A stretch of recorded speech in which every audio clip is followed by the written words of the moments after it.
this legitimately, my day has been insane today. Like, I got done my last call and then rolled right into to this meeting with you. So I know we got a ton of stuff to talk about. Some of it I have not even been able to prepare for as much as I normally would and would like to. Always makes a good show. Yeah, that's right.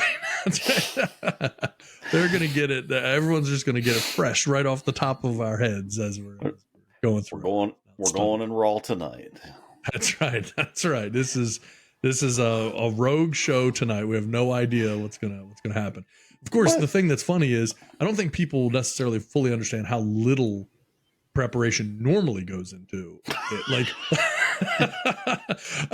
meaning that there's a lot of prep that goes into what we're gonna talk about, but no prep that goes into what either one of us are gonna say or what our opinions are gonna be or anything like that.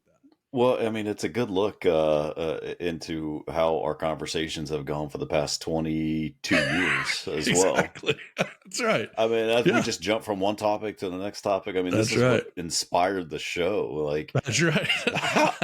Because by the end of the night, you're like, how did we get here? Yeah. It's like, we're already having these conversations, so why not record it and let other people listen to it? Because the conversations will be had regardless. So yeah, that's exactly right.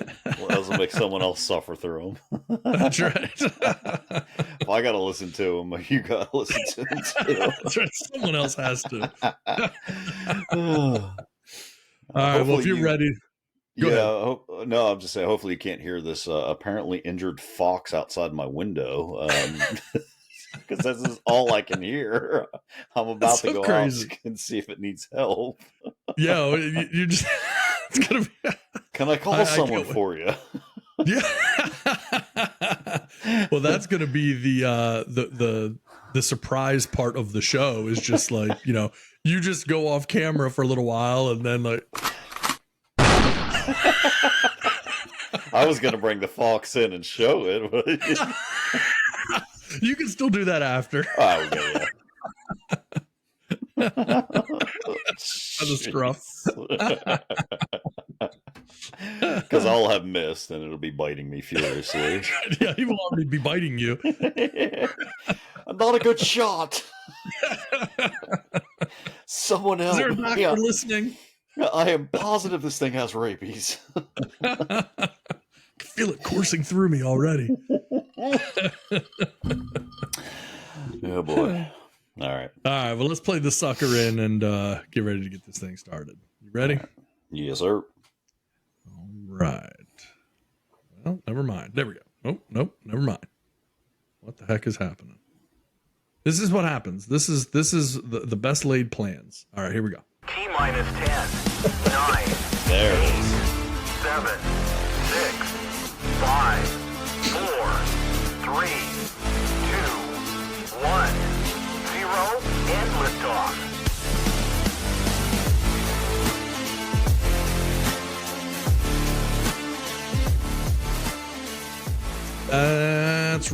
That's right. Welcome, everybody. You get the Horn Show, Tad and Jeff here. And by the way, you noticed that the fade worked this time. Fixed that. Last 2 weeks in a row, man, it was just like a dead stop. People felt like they were in a. I think you call some car accidents. I like the hard stop and lets people know we're serious. Whoa. That's right. We got to get right into this. Yeah. Time to fade it now.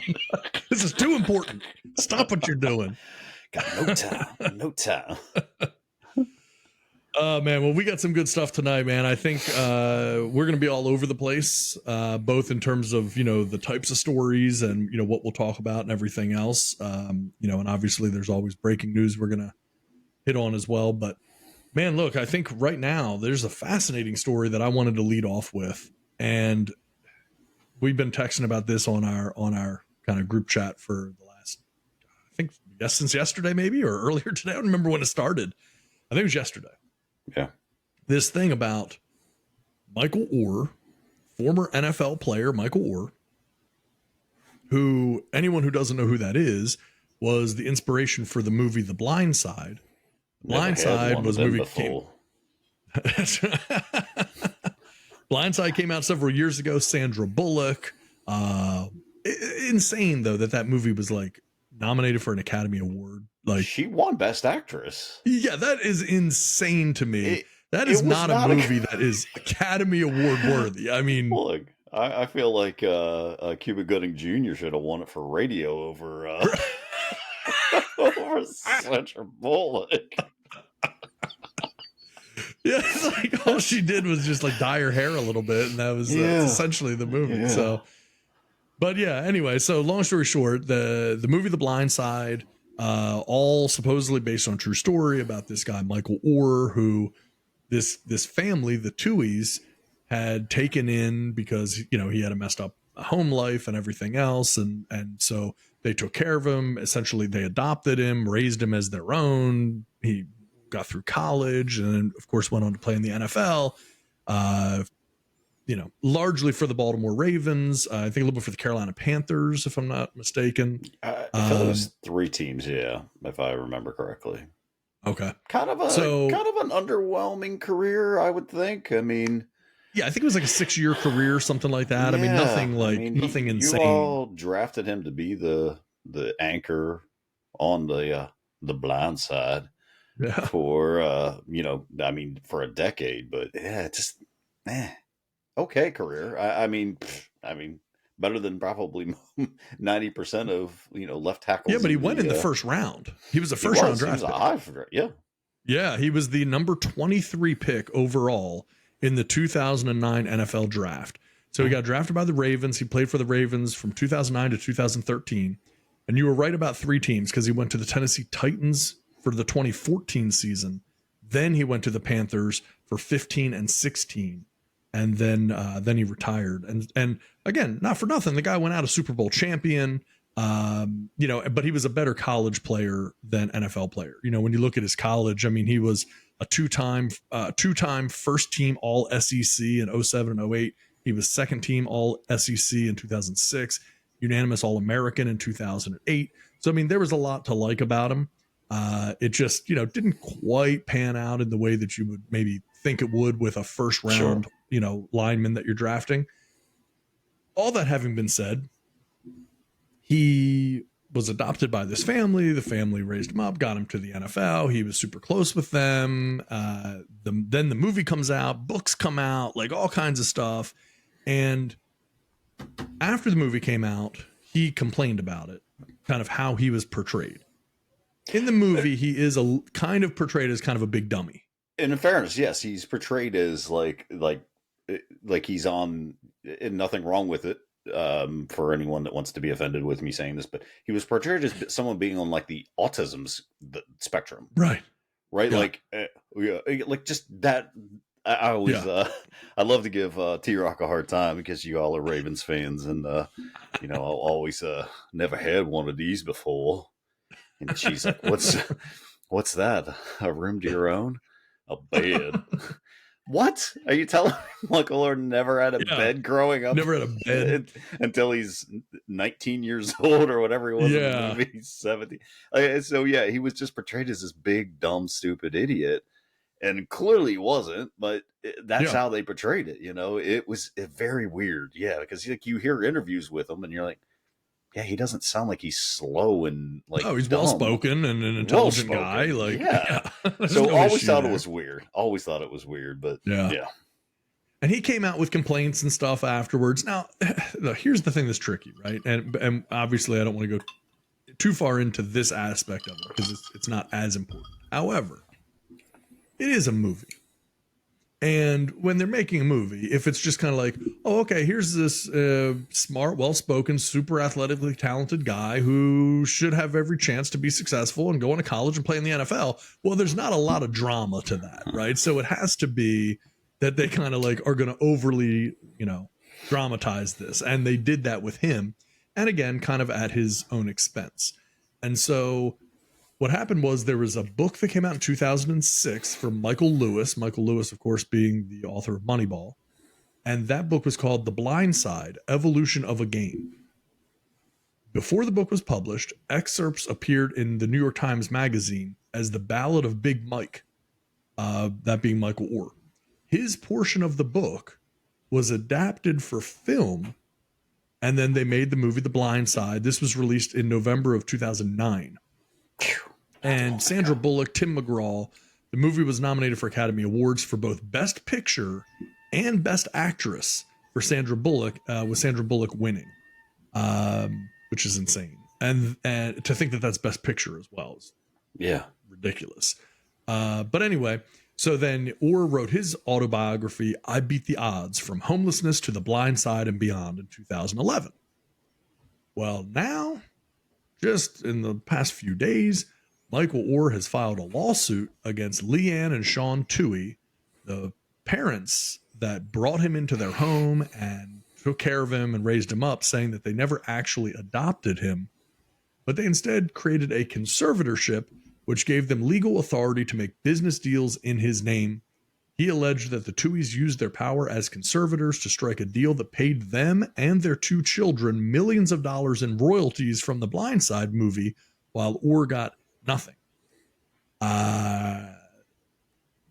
It's interesting. It's an interesting story. So I guess that we can start there, I guess, if you want. That can be our foot in the door on where to go with this thing, because let's face it, we're not talking about Michael Oher right now because of the movie The Blind Side, which came out in 2009. We're talking about this latest accusation now being made against the people that brought him up. Conservatorship, for people who maybe aren't familiar with the term, you may have heard of it with regards to Britney Spears, because her family, her father had a conservatorship, over her, managing finances and taking care of the money. And so, Oher has alleged essentially that I just found out I was never adopted, that it was a conservatorship, and blah blah blah, and I lost out on all this money, and now he's suing the family that took care of him. So I say all that to say, what say you? What do you think about this situation? Yeah, there's a lot we don't know yet, but what do you think? Yeah, and doesn't he have a book coming out also now? He does indeed. Very good timing for that. It is. Always weird how that stuff works. And you just now found out what is he now, 35 years 37. old? 37 years old. You just now found out? Like, that movie came out in 2009, so we're looking at, what are we looking at? 16? Almost 15 years? 16 something years, like that. Something like that. 14, 15 years ago. And you just now realize, wait a second, there's no money coming in my mailbox. I mean, immediately everybody wants to jump and take his side on this. I'm just, T-Rock come up with some pretty good points today. And I was like, because, first I was like, man, that is, now if it's true, it's awful. That's, that's just messed up all the way around, if that's true. Yes. But he's got to be smart enough. You wouldn't have just figured this out. You just figured this out, and your book just happens to be coming out. Correct me if I'm wrong, and I could be wrong on this, and I tried to look it up, but of course you can't look anything up now. Like, we Google about Michael Oher unless this comes up. But I feel like he asked for part of his contract with the Titans, or it could have been the Panthers, to be paid in Bitcoin, if I'm not mistaken. Was he a Bitcoin guy? Gosh, it was definitely an offensive lineman. I feel like it was Michael Oher who wanted part of his contract to be paid in Bitcoin, but I couldn't find it. So it may not have been him. It could have been another offensive lineman. I did not recall him being a Bitcoin guy. I do remember there were players that requested payment in Bitcoin. I'm drawing a blank on who they are myself. Yeah, but for some reason he immediately popped into mind whenever I saw this, because I was like, didn't he ask to be paid in Bitcoin, like part of his contract? And I was like, you got to be smart enough to know that. So if that's the case, then you really didn't know, and maybe he didn't, because I also brought up the point, well, he would have been 16 years old at that point, 17. So maybe he didn't know until now, but at some point, are you not wondering, like, wait, why did I get any money from this movie? Yeah. This movie's about my life. Why did I get anything? So, have we heard anything from the Tooheys at this point? Not from Sean or Leanne, the parents, but Sean Toohey, the son. They call him SJ, Sean Jr.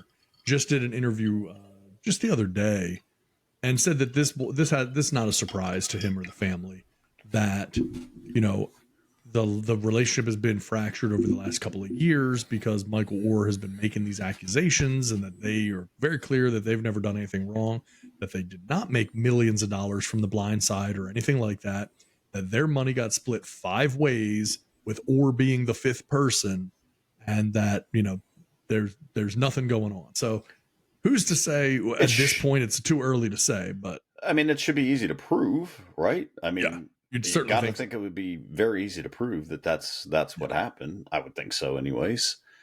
Well, and by the way, the Bitcoin, I believe you're thinking of Russell Okung. That's exactly who I'm thinking Russell of. Okung did that also with the Panthers. So, That's it's been what I was easy to thinking think. of. But Panthers offensive lineman. That's exactly what I was thinking yes, of. You're exactly in right. 2019, Russell Okung said that he wanted to be paid in Bitcoin. And then more than a year later, he let the world know that he was the first NFL player to collect a portion of his check in Bitcoin. Okay. So yeah. Got Panthers right, offensive lineman right, just got the wrong guy right. That's right. Okay. Close. Yeah, I would think this should be easy to prove. There should be adoption papers, right? I mean, if they really got adopted, there should be adoption papers somewhere that I would assume he would have a copy of or have easy access to. What the family has said is that they were told by the attorney that they could not legally adopt him when he was past the age of 18. So the conservatorship made more sense.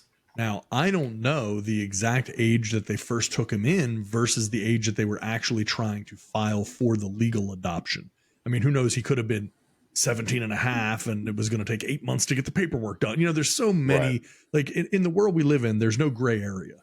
So it's either Michael Oher is completely in the right and he got screwed by these horrible people, or these people did what they thought was right, and now these accusations being made when in reality they weren't trying to screw them. It's like they're either they're horrible or he's scamming them. In reality, there is some gray area there.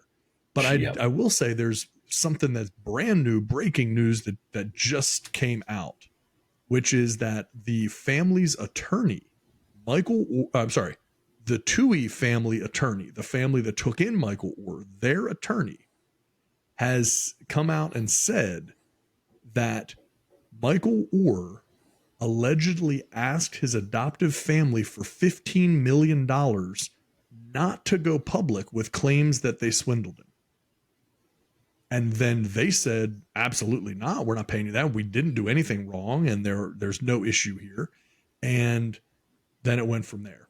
He apparently, or supposedly, this is according to the attorney, has repeatedly threatened to, quote, plant a negative story about the Tuies in the press if they didn't cough up an 8-figure check. Oh my gosh. Yeah. So the attorney says that over the years, the Tuies have given Mr. Oher an equal cut of every penny received from the blind side. This is attorney Marty Singer. Even recently, when Mr. Oher started to threaten them about what he would do unless they paid him an 8-figure windfall, and as part of that shakedown effort, refused to cash the small profit checks from the Tuies, they still deposited Mr. Oher's equal share into a trust account that they set up for his son. And so that's the newest thing. Is now apparently Michael Oher has tried to shake down the Tuies for $15 million before all of this happened. That gets pretty interesting because I don't think there's any scenario, if in fact the family and the agreement was made that they were going to split this 5 ways, there's no chance that his share, his 1/5 share, would be $15 million. There's just no. The movie made $300 million. There's no way in the world that the family got 100 million of it. It just doesn't make any sense. So that 15 million, I don't know if there's a lot of interest and penalties he's assessing onto that, but I just don't see any way that he would be due $15 million, even if it was about his life. That seems to be a little crazy. Yes. And again, there should be it should be easy to prove. And people just automatically jumping in. Of course, the first thing people go to is, the white saviors trying to, save it. And it's like, man, like, maybe.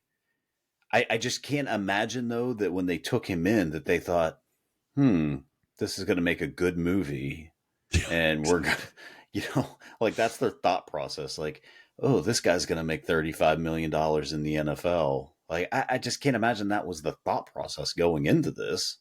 How would you know? I mean, yeah, maybe you had a good idea. He's a good athlete and everything else, but you wouldn't know he was going to be some rich and famous, football player going to play 6 Movies years. made about him and stuff. Right. Like, there's just never know that's going to happen. Right. So yeah, I don't buy that they did this all with ill intentions. Now, later on down the road, maybe did they take advantage of it? Like, oh, wait a second, we got conservatorship. Right. This is something completely different. We can take advantage of this. Yeah. I mean, I don't know. The kid, what was it? CJ? SJ.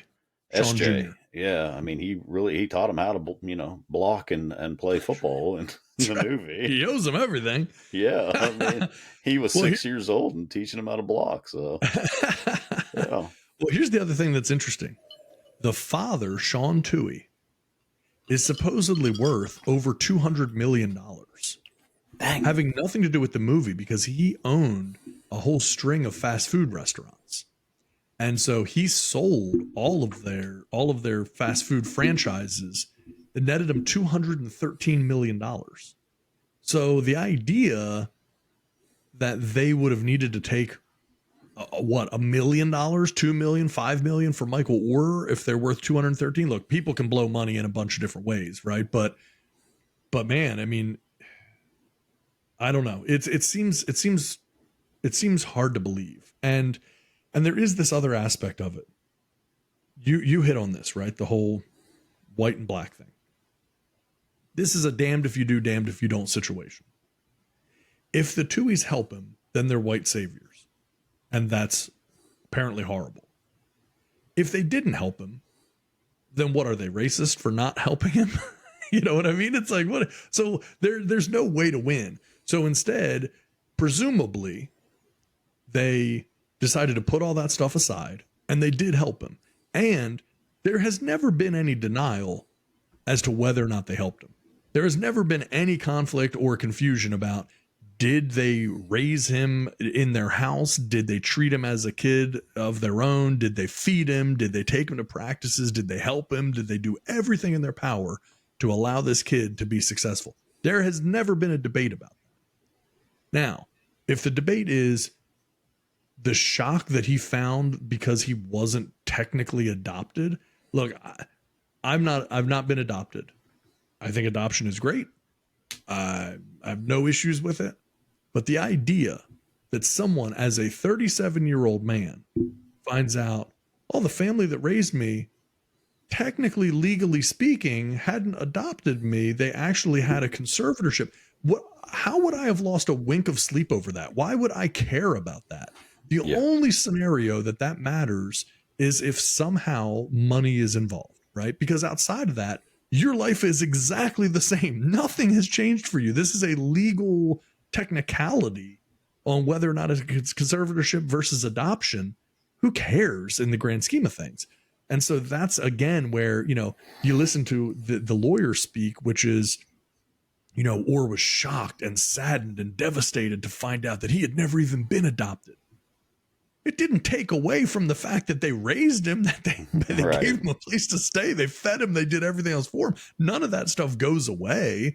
So whether he was technically adopted or technically under a conservatorship, that's just a legal, technicality that really, in my mind, shouldn't play that big of a role. It only plays a big role from the financial perspective.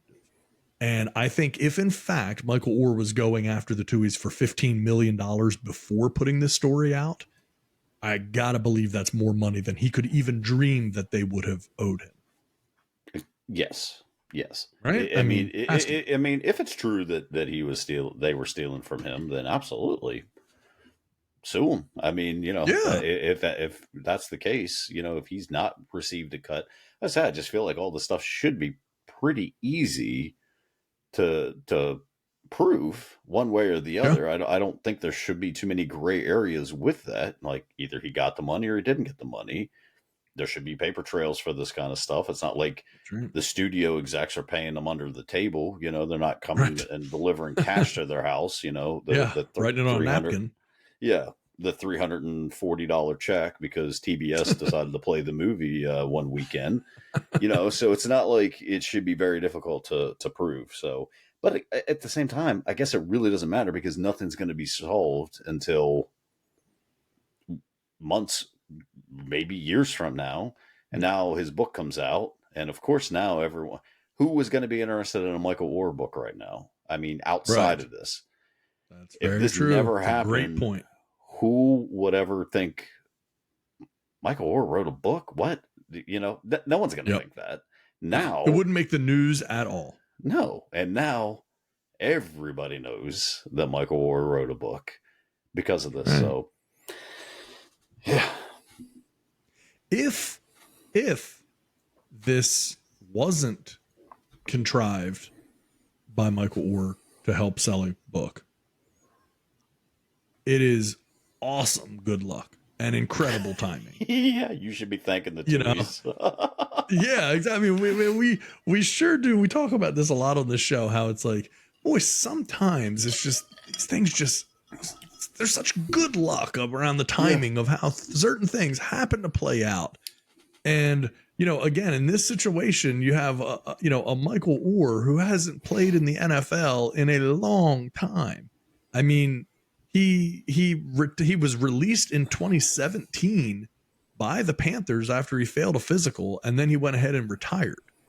So this isn't a scenario where it's sort of, you know, like he's not the forefront of people's minds, you know, like right. Michael Oher, no one's saying he's not like a Tom Brady who's retired or Peyton Manning who's retired. Michael Oher is not thought of and in the public eye in that same way. Right. So, you know, I do have one quote here from Leanne Tuohy, the mother, saying that I sat Michael down and told him, if you're planning to go to Ole Miss or even considering Ole Miss, we think you have to be part of the family. This would do that legally, she said. And this is because the Tuohys were boosters at Ole Miss. And so there could be an issue of him potentially going there unless it was, you know, known, like that relationship essentially was made legal. And so she said, where was I here? Sorry. We contacted lawyers who told us that we couldn't adopt over the age of 18. The only thing we could do was to have a conservatorship. We were so concerned it was on the up and up that we made sure the biological mother came to court. So Michael Oher's biological mother went to court for the court proceeding for the Tuohys to take over conservatorship. So, I mean, who knows who's right and who's wrong? But right now it seems to be released. Let me see what we got here.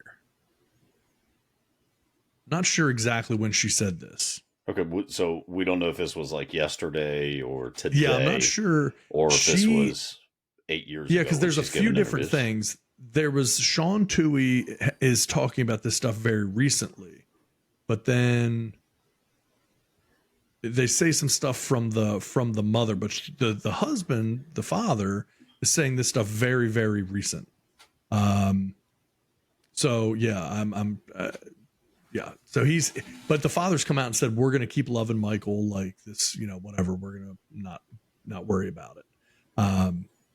But they clearly have to defend themselves as well. So yeah, just a weird situation. You know what I mean? It's just, and it's strange to that you couldn't find a better way to handle this than filing a lawsuit, and then not only filing a lawsuit, but announcing the lawsuit publicly. Like, that's the thing. Michael Oher could have filed this lawsuit and no one would have known about it.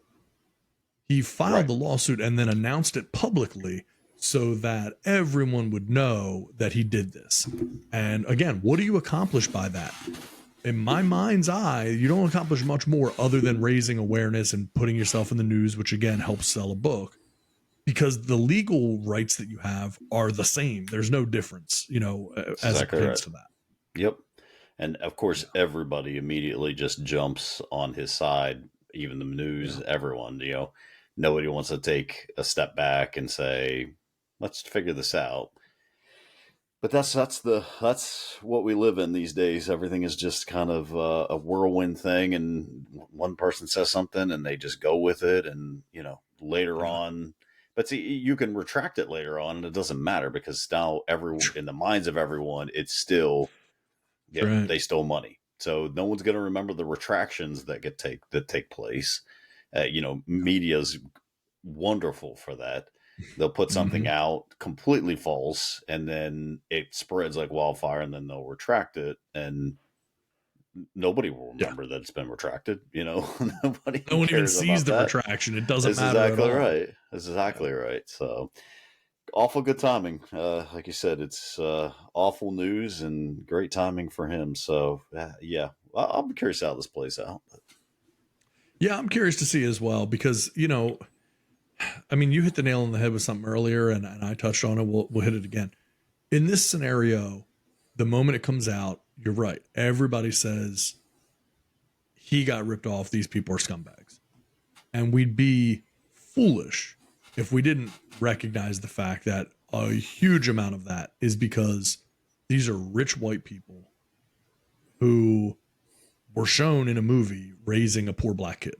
Like, that is the movie, and it's the real life story. And so now it's almost like people were just waiting to find out that these people actually made money off of it, or actually profited or benefited in some way from doing it. And look, if they didn't, then man, there's gonna be a lot of people that owe these folks some apology. However, like you said earlier, if they did, then 100% they should be paying this stuff back with interest. They should have, it's a problem. This was not okay at all. If it happened, like they would deserve all of this. Yep. But man, it's a little early on to be jumping to those conclusions. And when you just find out that Michael Oher told them, if you don't pay me $15 million, I'm going to put out negative stories about you. It definitely starts to make you question a little bit exactly what's going on, and yes, it's their attorney that put that statement out, not them, but he wouldn't know that or have authorization to say that if the family did not make him aware of it. So there you go. Yeah. So I don't know. There's a lot further we could probably dig in with this stuff. And who knows, the reality, none of us know what Michael Oher's current financial situation is or anything else. But he should have made more than enough money in his career. To give you the breakdown, Michael Oher, when he was drafted, signed a 5-year, $13.8 million contract with the Baltimore Ravens. Then he goes on and and that's when he got his Super Bowl ring. Then he signs a 4-year, $20 million contract with the Tennessee Titans. Ended up getting released after a year. Then he signed a 2-year, $7 million contract with the Carolina Panthers and signed a 3-year contract extension with the Panthers in 2016 worth $21.6 million, $9.5 million guaranteed, and then only played 3 games in 2016 and was released in 2017. So he made money. And, this is a guy that made minimally 10 to 15, maybe $20 million in his playing career. He's had, I think, 2 other books that have already come out. And so, I mean, if he needs that money, then, the little bit of money that he would have made from The Blind Side that he's claiming he didn't make. Again, you said it, that there would have to be a record of the transactions and stuff. Well, it sure seems like the Tuohys feel confident because they're saying we put the money in a trust for his son because he was not taking the checks that we were giving him. So there's got to be a track record. If you're willing to say that, then they're clearly, you have to know that the money's there and you can prove it. So exactly. Yeah. Interesting. Anyway, we can move on past that, but it's in the news and it's an interesting story, and who knows where it's going to go from here. And speaking of disgruntled athletes, we're not going to spend a lot of time with this because this is actually just one of my least favorite people, but NBA player James Harden and the Philadephia 76ers, the team that he currently plays for, are locked up in a very acrimonious situation right now. Harden just seems to kind of never be happy no matter where he is. And now as he gets later in his career, there's just always problems. He was in Brooklyn, then he managed to get himself to Philadelphia, and then now he's demanding a trade from Philadelphia. The Sixers apparently looked into being able to make the trade, couldn't find a suitable trade, said that he would have to play. And then now James Harden has come out and essentially said that the general manager of the 76ers, Daryl Morey, is a liar and that he will never play for any team that Daryl Morey is a part of. What do you think about this? Cool. So you're going to just give up your $35 million and not play because they have no obligation whatsoever to trade you. They tried. He only wanted to play, from what I understand, he only wanted to play for the Clippers. Clippers really had nothing to offer of value to really speak of. And okay, well, we're not going to do this. You're more valuable to us than, whatever the Clippers could possibly provide. We can't really get any other people involved in the trade. This is the only place you want to play. Like, no, we're not going to do this. So I don't know if that's what he's talking about. Morey saying, hey, we'll do our best to try. But you're right. Like, come on, man. Like, Harden has just been disgruntled everywhere he's went. Yeah. I'm just over. Like, we talk about this. Like, we're for like Damian Lillard pushing and demanding a trade. But at the same time, like, I'm fed up with people like James Harden and Russell Westbrook and those guys demanding all this other stuff. I want Lillard out, but at the same time, like, I just want Harden to just take your $35 million and play because you're no longer that valuable, that MVP.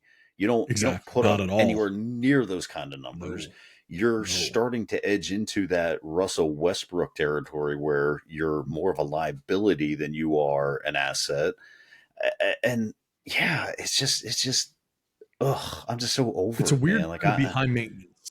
It's a weird time to be high maintenance in your career. A lot of guys seem to like that. Like, they get to the end of the career and they don't realize, like, they're trying to be the same prima donna that they were earlier in their career. Yeah. It's kind of like, bro, you're not that guy anymore. No one looks at you that way anymore. No, not at all. I mean, and he has zero leverage. They actually have a thing called the uniform player contract.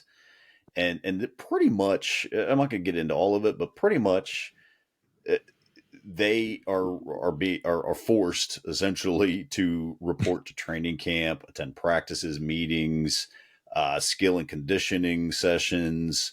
They have to obviously appear at all scheduled games. And then there's just a list up into where Adam Silver can actually suspend them. And then they can obviously, at that point, they can withhold their contract. And essentially, like, they can't then say this is a year played under the contract, so they can be disgruntled for the whole entire year and then not. Now, I don't know. Adam Silver's such a pushover. I mean, this guy's, he's made the NBA, I guess, valuable, but to me, he's ruined the NBA by letting these guys do this, where they just demand and it became an individual league and not a team league anymore. The player is more valuable than the team. So I hate the way the NBA is set up now, and I was such a huge NBA mark growing up. Yeah. And now it's I can't stand it. But the dude has no leverage. Come on, man. He's 35 years old. Like, no one cares what you have to think anymore, man. Like, you are not going out there. You're not LeBron James. I mean, no, and that's why nobody wanted you. Like, right. Okay, and you can say, well, I only wanted to pay for the Clippers. Okay, you wanted to play for the Clippers. Great. Guess what? By saying that, you also gave the Clippers all the leverage in the world because they knew that they were the only team. So you're clearly not smart enough to play your cards close to your vest. So you put that out there. the Clippers realize, okay, well then we're not going to give up anything because we're the only team that the guy wants to play for. So you're really a large portion of the reason that you couldn't get the stupid trade done to begin with. And then now you want to complain and then say they're liars. Now look, I don't know what he's saying Daryl Morey lied about, and he coincidentally, meaning James Harden, is also not coming out and saying what Daryl Morey lied about. He's not being specific about anything. He's just claiming he's a liar. And so it's kind of like, okay, man, well, you can say that, but Daryl Morey has no obligation. As you said, he's the general manager of the team, and he clearly would have been out there. I guarantee you, Daryl Morey would not have minded trading James Harden. If he could have found a suitable trade partner, 100%. They would have been more than happy to ship him out of there.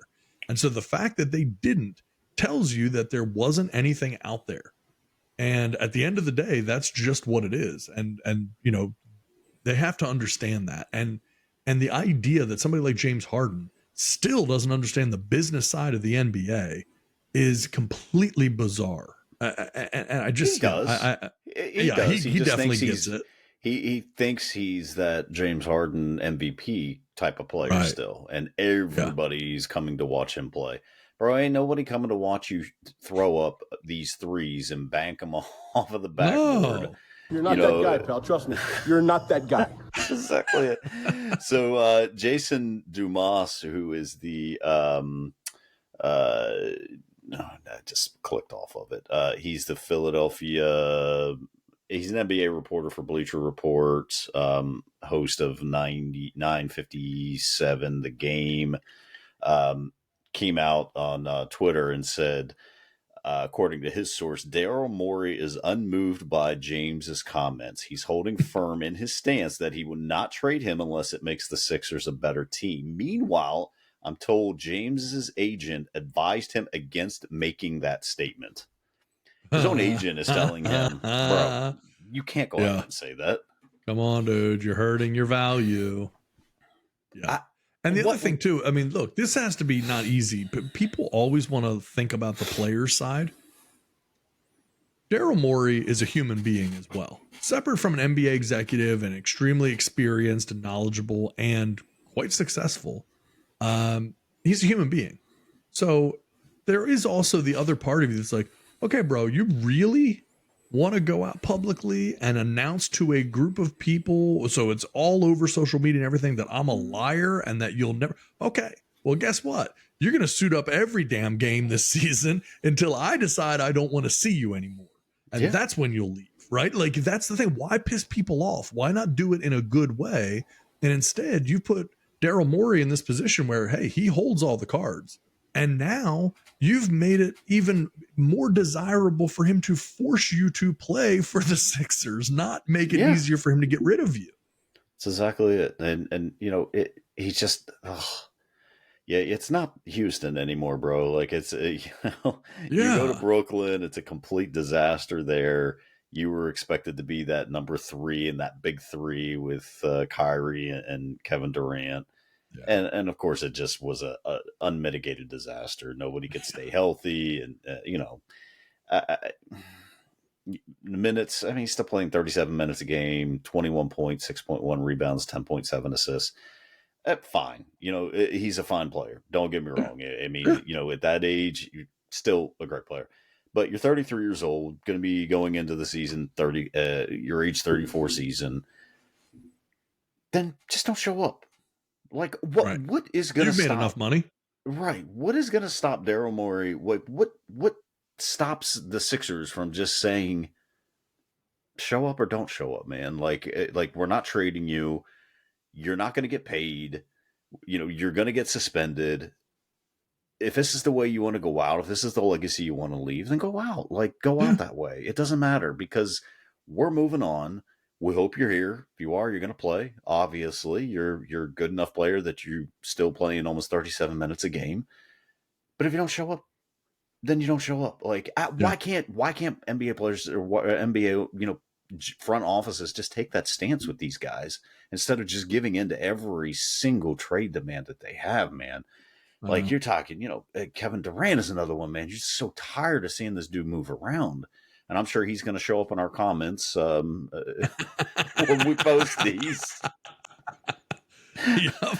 Every possibility that old Kevin Durant lurking around. Yeah, the old snake in the grass could show it up. But it's like, just like, why did the NBA give these players this much leverage? And I mean, yeah, Michael Jordan didn't have this much leverage, right, exactly. And he's the greatest basketball player of all time. LeBron James, look, my feelings towards LeBron James. He's the only other one that, to me, can demand something, and the team should act. And I don't even feel like he acts that way, to be perfectly honest. He probably does, but he's smart enough that he does it behind the scenes. That's exactly what I was going to say. Behind the scenes, he knows how to use the power behind the scenes, so he doesn't have to act like the child, the spoiled kid in front of the cameras. That's the way you protect your legacy. That's the way you keep yourself marketable. Look, it wasn't that long ago that James Harden was doing commercials and there was a lot more interest around him. Now you don't see that dude, and it's not just because he doesn't play well, because you just read the stats. He's still a 20-point a game guy. He's still playing well. Double-digit assists. People don't like him anymore. People have gotten past it. They're over dealing with him. And that's because he never kept himself marketable. LeBron, for however many different things you could say against him, he protects the brand. He knows how to keep himself marketable. That's exactly That's vital. 100%. Like I said, LeBron's pulling strings behind the scenes. Oh yeah. But you're not going to hear it. He's going to tell you, I mean, that's up to the coaches. That's up to the front office. Meanwhile, he is essentially the coach in the front office, but he's going to put on that face. I'm just a player, and be smarter. Be like, your agent is telling you, dude, don't go on and say that. Like, this is just, this is going to be like, now who wants you? Yeah. There's the other thing. Now, if somebody was interested and be like, what GM is like, oh yeah, I would love to be the guy that trades for him so he can now bash me. Like, yeah, be smarter, man. Like, it's just dumb. It's just dumb. And I don't think anyone is rushing to his side saying, oh, like, yeah. So I think people are like, bro, that was a really dumb move. Like, I don't know if there's anyone out there that's like, free James Harden. right. Because nobody wants him on their team unless he's the third option. It's like, you want him, so take him. Yeah. Nobody wants to sign up for that. They're like, no. Exactly. It's just in theory, but in theory, exactly.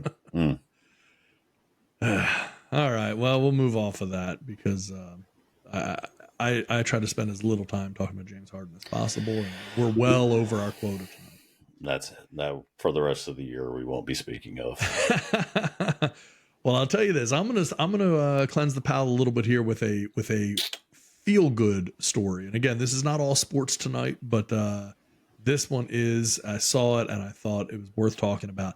The reason it's worth talking about is because we should be encouraging this type of behavior and discouraging the behavior of people like James Harden. The LA Dodgers have re-signed outfielder Andrew Toles, who has schizophrenia and hasn't played since 2018, so that he'll still have access to the team's health insurance and mental health services. He's not going to be playing for the Dodgers. He's probably never going to play baseball again, but signing with the team will allow him to continue to receive treatment, including counseling, therapy, and medication. The team was first alerted something was wrong when Toles did not report to spring training in 2019. Later, the team learned that Toles was found sleeping behind a FedEx building at Key West International Airport. Sadly, Toles is just a shadow of his former self. He was taken to a mental health facility after the incident, and the Dodgers recognized the tragic loss of his playing abilities and wanted to ensure he would always have access to care. 2023 is the 5th straight year that the Dodgers have re-signed him. So that is just a very, very cool thing to do. I'm not a Dodgers fan. Like, I don't care about the Dodgers one way or another. In fact, they actually really annoy me because they go out and just buy every single player, there is, and just unlimited money just flowing into that team. But true. How do you hate the story? How could you spin anything negative? Even as a Giants fan, how could a Giant? I'm sure Giants fans will figure a way to. They're in the lab right now trying to come Yeah, up with that's something. exactly right. That's exactly it. But how could you hate this? The only thing I would say is, where's Major League Baseball? Like, how is it on the Dodgers to have to re-sign this guy to this? Like, how is this not something that Major League Baseball has set up for this True. type of That's situation? a great question. Really good point. Yeah, that would, ideally there would be some sort of a safety net from the league. Again, whether that's an NFL, NBA, MLB, whatever, for to help these types of situations. I mean, this is a guy who was playing at the top of baseball. Man, this is a Major League Baseball player for the Dodgers. And the next thing you know, he just disappears, doesn't show up for spring training, and they find him behind the airport. Like, this is a crazy situation. And anyone, like, this is again, a story that no one would have known. The Dodgers did not go out. They're not going out every year and announcing, hey, we're re-signing Andrew Toles because we want to help him with his mental health and blah, blah, blah, to make themselves look good. They could do that, but that's not what they're doing. Somebody found this deal being inked and then put the report out there. But the Dodgers were never trying to use this for publicity or anything like that. So It's just the right thing to do, a team doing the right thing and doing right by someone who will never probably ever be able to play Major League Baseball again. No. And at least will have very legitimate and real care, for his issues moving forward, which I just thought was a very cool thing. Yeah. Yeah. Very cool thing. I wonder what I know it doesn't say like how much they're paying him, but like, can you sign him to like, I don't, are they giving him like a salary? I wonder, like, you're surely not giving him like vet minimum, $280,000, right? I mean, right. I don't think they're doing that, but I don't know. I'm sure it doesn't really say, but I just wonder if they're signing him to a contract. Is there a minimum they have to sign look to? I don't know what's accurate and what's not accurate here, so just take that for what it's worth. But Spot Track shows him at a 1-year deal. Well, they had it. See, now they're showing it as like a 1 year $700,000. Because that's kind of crazy. You would be giving this guy $700,000 a year not to play. I can understand like giving him the insurance and making sure he's get the treatment, but to give him maybe there's some other thing they're doing, or they're putting it in a trust or something like that. That's what I wonder too. It's hard to know that. That's a responsibility they didn't seem like they'd have to take, but yeah. Oh. And does that take up a roster spot? Does that take up like, I mean, I assume there's only so many people you can sign, right? I mean, like you can't just have unlimited players signed. I mean, I know it could be a minor league deal or whatever, but there's still let me clarify one thing, because I just found something else. Even though Spot Track was showing 1 year $700,000, I found something else that says for the 2023 season, Andrew Toles won't be paid by the team, but will be considered a member of the organization. So they can. And so by making him a member of the organization, and this is the 5th consecutive season that the franchise has done this, that's how he gets the treatment and everything. Okay. That makes sense. Yeah. All right. Well, yeah. So good on the Dodgers, man. Yeah. Well done, Dodgers. Well done, LA Dodgers. That's a cool thing to do. Very sure.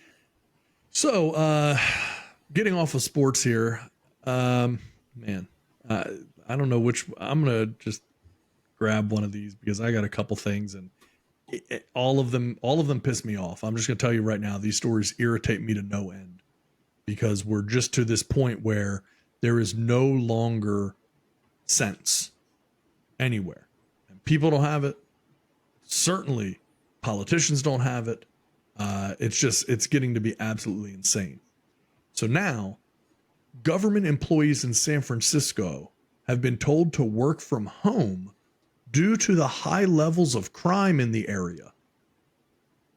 Government staff in San Francisco have been told to work remotely.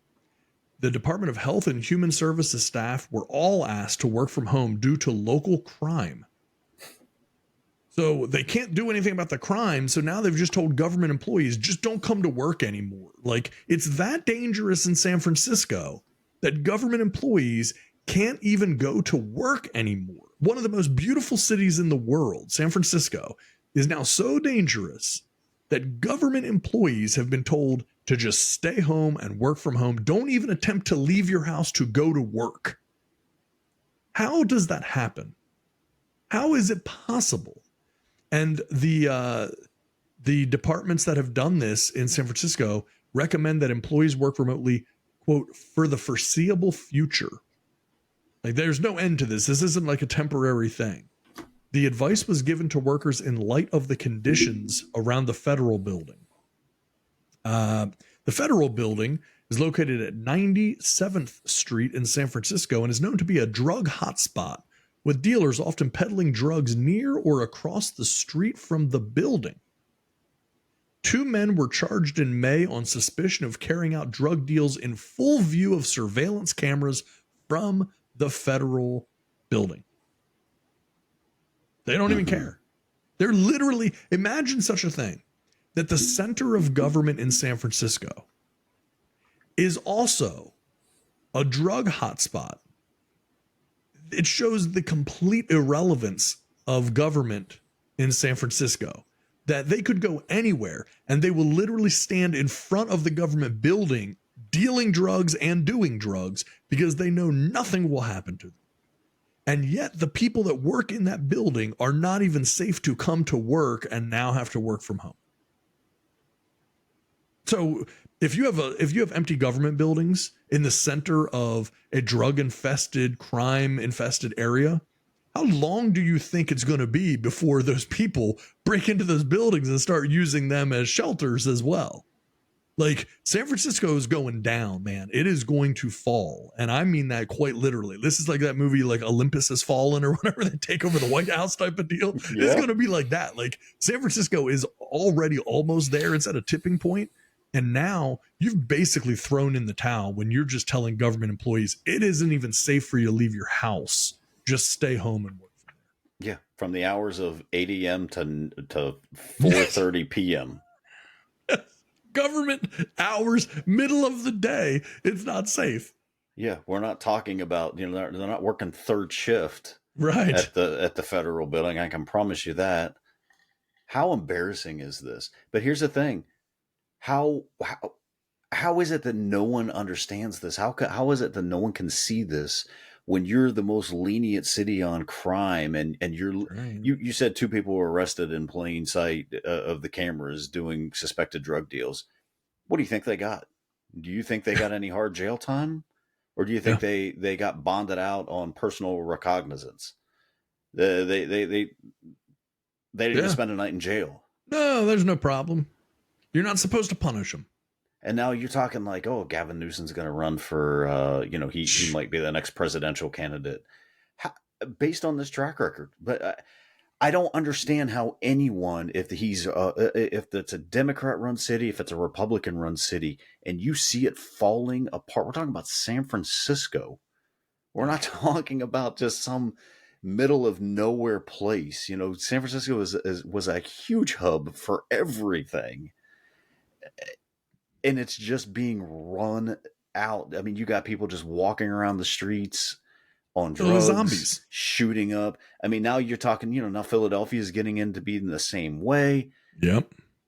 They have stuff in common. Nobody wants to mention what those things in common are. But yet we just continue to keep voting for the same issue and the same problem. And it never goes away and it only gets worse. I'm just so confused by all this. I don't understand it. I really don't. I really don't understand. And I want to just get people to let us know why you, as a citizen of San Francisco, as you see your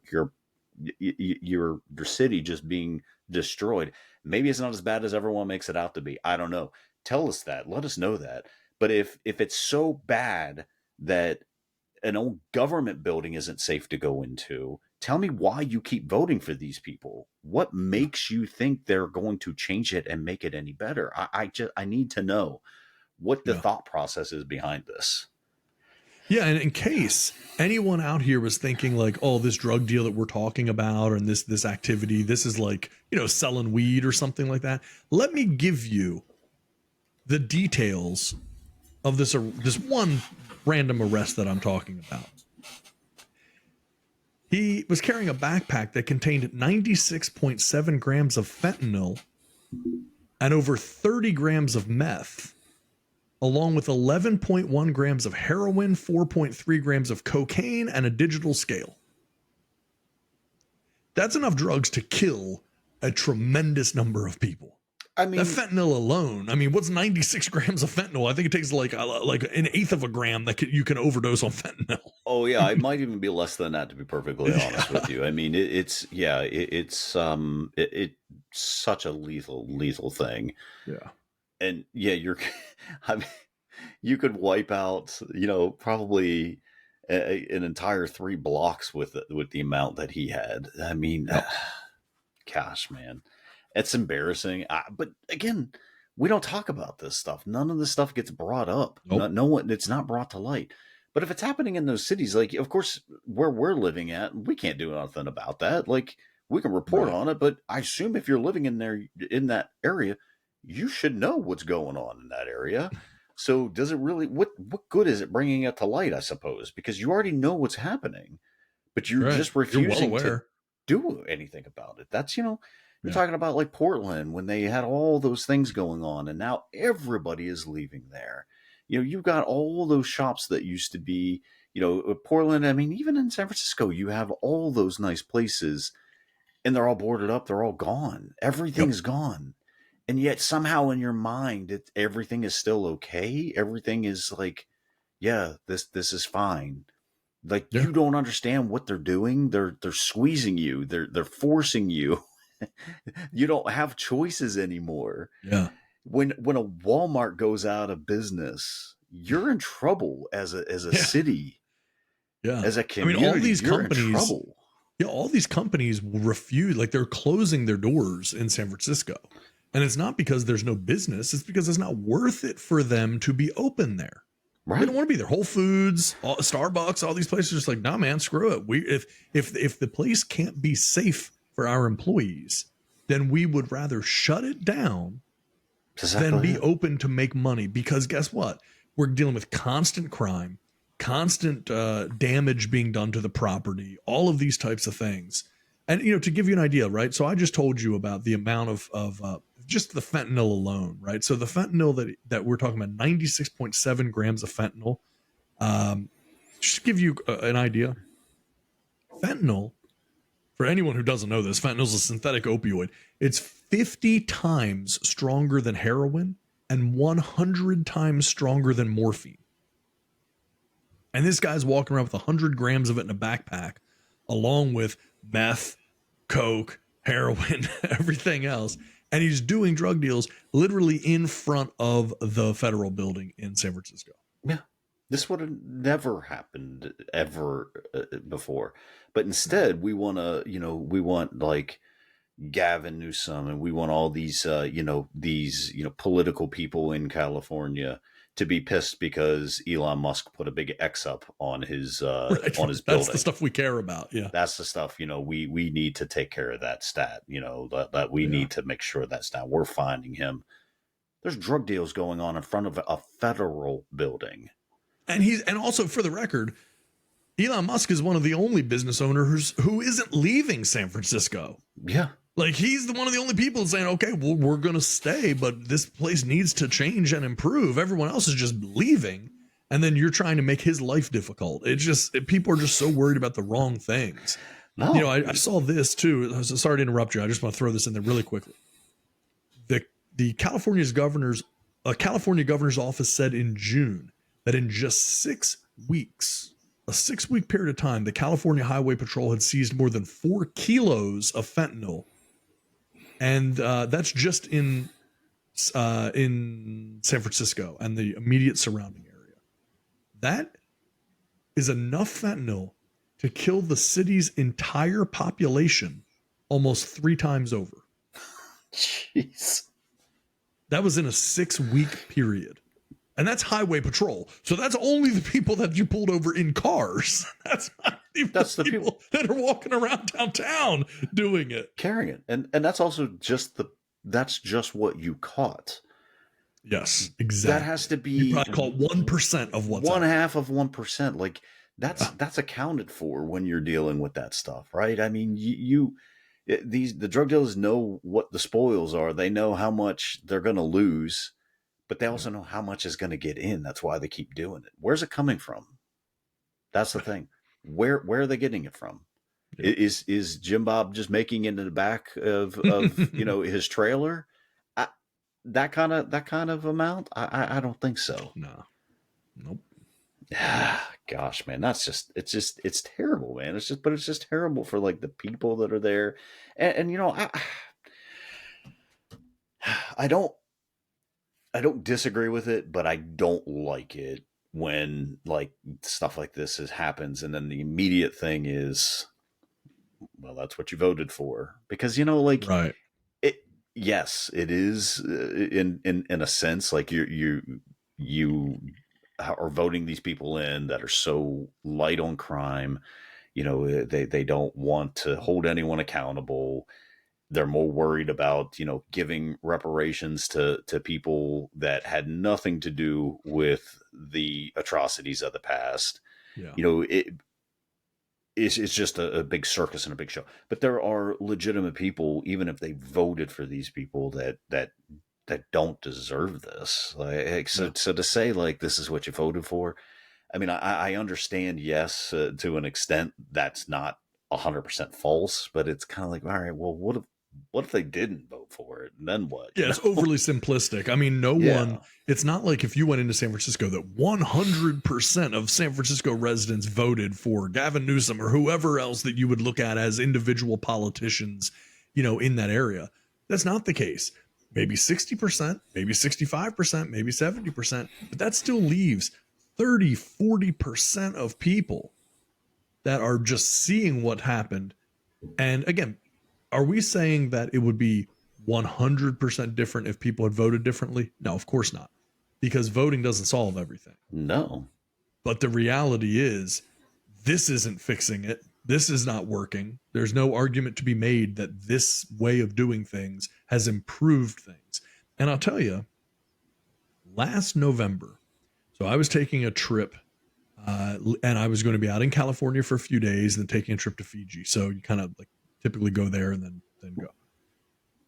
Originally, I was going to fly into San Francisco, stay in San Francisco, and leave from San Francisco to go to Fiji. And started hearing all of these things about how horrible things are in San Francisco. So looking at videos, I'm doing research and all these things. And I was like, screw it. I'm going to go to LA. Now keep in mind, I've been to LA several times. I've walked by Skid Row. I've seen like LA's nuts. And yet I went there and I've not yet been to San Francisco. So I was looking forward to going to San Francisco. It would have been my first time. And I decided scrap San Francisco. I'll go to LA. I actually went to Venice Beach and hung there instead because it wasn't worth it. So I'll spend time in Santa Monica and Venice Beach. Now, are there lots of homeless people there? Absolutely. Because that's just California. Yeah. But the level of violent crime, drug crime, all of these things, man, it's like, no, man, I want to be in a place where I can walk around at night at least. And in reasonable, safe areas, and be able to do that without being in fear or having to worry about what's going to happen, So it's just not worth it. It's not worth it. So these places, man, they got to get something figured out. It's just getting absolutely ridiculous. Absolutely. Yeah. All right. While we're on this topic and nice and fired up here, I saw this one the other day too, and I'm telling you, like, sometimes I feel like we're talking to a wall. Mm-hmm. People really need to start paying some attention to what is happening out there. In Kansas, the office and homes of reporters at a local Kansas newspaper were raided by police. The city's entire police force, keep in mind it's a small town, there were only 5 officers, but the city's entire police force went in and seized computers, cell phones, and reporting materials from the offices of the local paper and from reporters' homes. And it's because the paper was speaking out about things like the local congressman and stuff like that. And then next thing you know, boom, they get raided by cops and all of their things, cell phones, computers, notes, everything taken.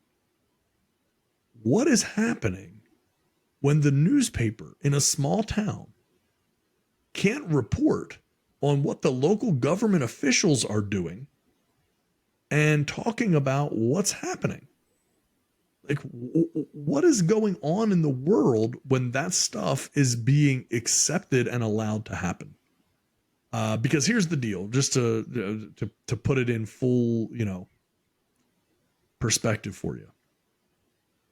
Eric Meyer is the owner and publisher of the Marion County Record. That's the newspaper. So Meyer said that the raid and seizure stemmed from a confidential source leaking sensitive documents to the newspaper. That's the deal. Last week, a local restaurant proprietor had police remove the newspaper reporters from an open forum held by U.S. Congressman Jake LaTurner. The congressman's staff apologized later, of course, after everything, because again, they had invited the press. Yeah, exactly. After it's already said and done. Exactly. And it's already been done. Our bad. Exactly. Yeah, sorry about that. They're the ones that invited the press. So this newspaper was there along with other press people, but because they had been critical, they got the boot.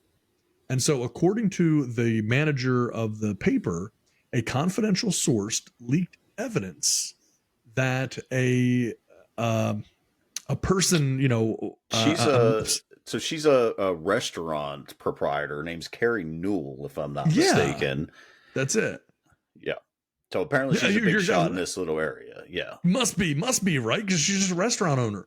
A confidential source leaked that she had been convicted of drunk driving and had continued to use her vehicle without a license.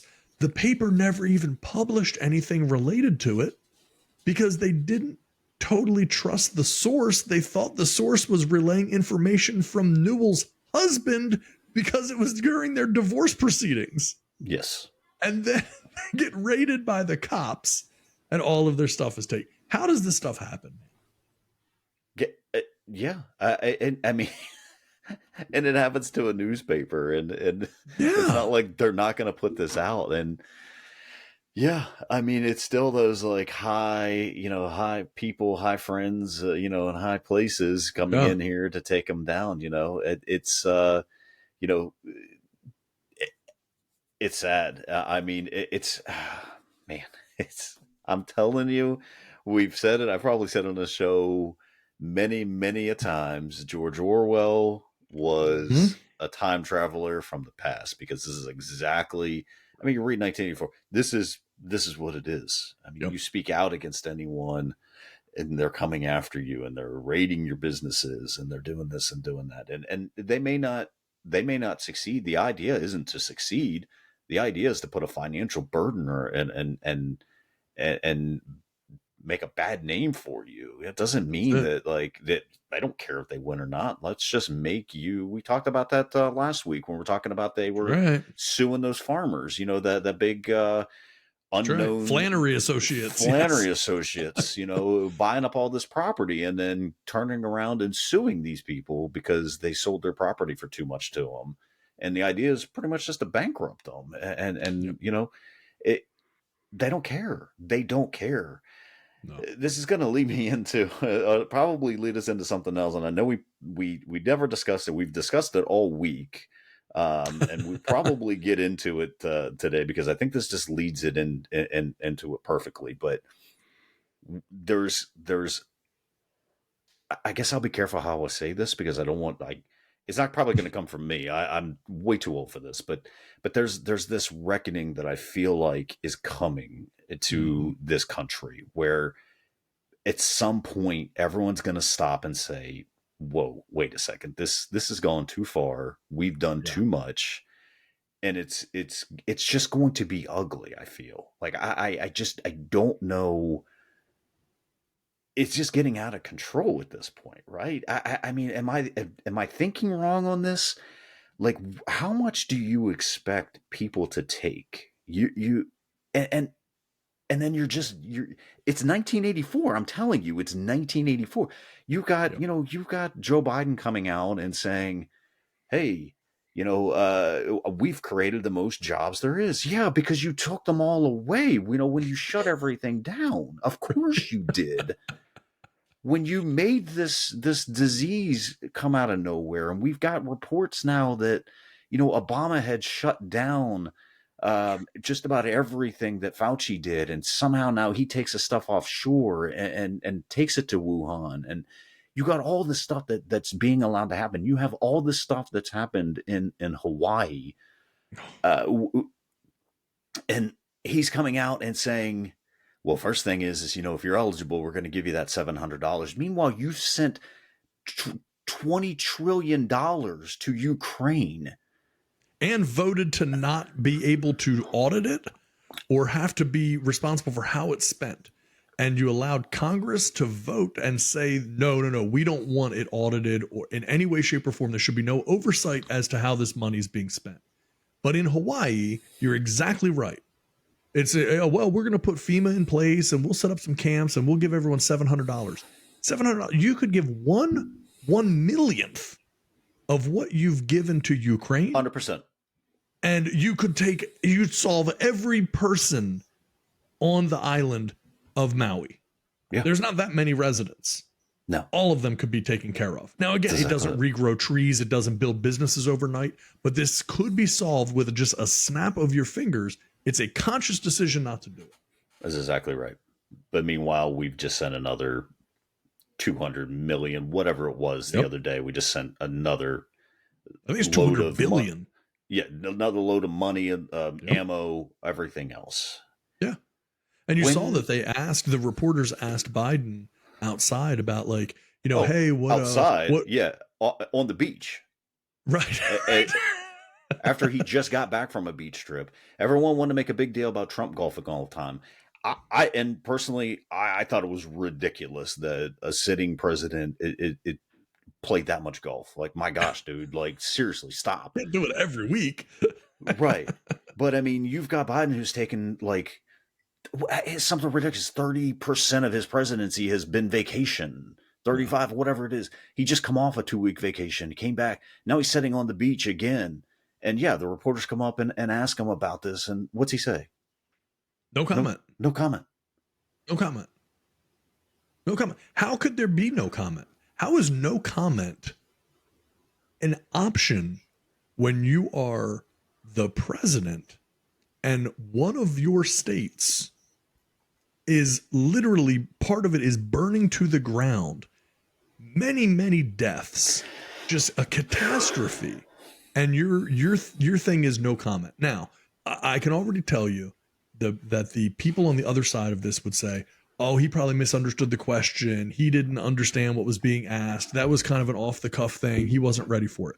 The fact of the matter is, if you're telling me that, then you're telling me that he's either too slow to understand an incoming question to be able to answer it off the cuff as it pertains to an insane tragedy that has just gone on. Or he just genuinely doesn't want to talk about it. Now, why would you not want to talk about it? Why would you not want to be front and center to talk about it? Like, what is more important? What are you talking about that is more important than this? And look, I get it. Everyone's talking about indictments and all of these other things, and that's what you want to spend your time talking about, right? Democrats want to talk about how much they, all the charges being filed against Republicans. Republicans want to talk about all of the issues going on with Democrats. But who in the world, more so than the president, should be talking about a tragedy where many, many Americans have died and you have so much damage that's been done? It's insane to me. And I will say this on a personal note. So my wife and I we've been to Hawaii a few times. We spent part of our honeymoon, not only in Hawaii, on Maui, and much of the area that was destroyed in Lahaina. My wife and I shopped on Front Street in Lahaina. We walked that area many times. We've spent a lot of time there. We've been to parties there. We've eaten at restaurants. To see all of that stuff burned, to see people in the ocean, like having to jump in to avoid the flames. Like her and I have talked about it so much as well. Just like, wow, that's so crazy that like that this awesome place that we have all these amazing memories and cool pictures and videos, everything, it's just gone. And then when you say, hey, you can apply to get $700, it's just insane to me. Like, we're donating money. Hell, I'll be able to donate more money than what the U.S. government is able to donate to people. Exactly. That's insane to me. And you've heard the reports now that there are like real estate brokers and people that are calling these people offering that someone wants to buy their land and property. Yep. Pennies on the dollar. That's what I'm saying. Like, there has to be, like, it's just going to, and maybe this is what they want. They just want it to boil over. I don't know, but there's a boiling point to this, and it's gotta, it's gotta end somewhere.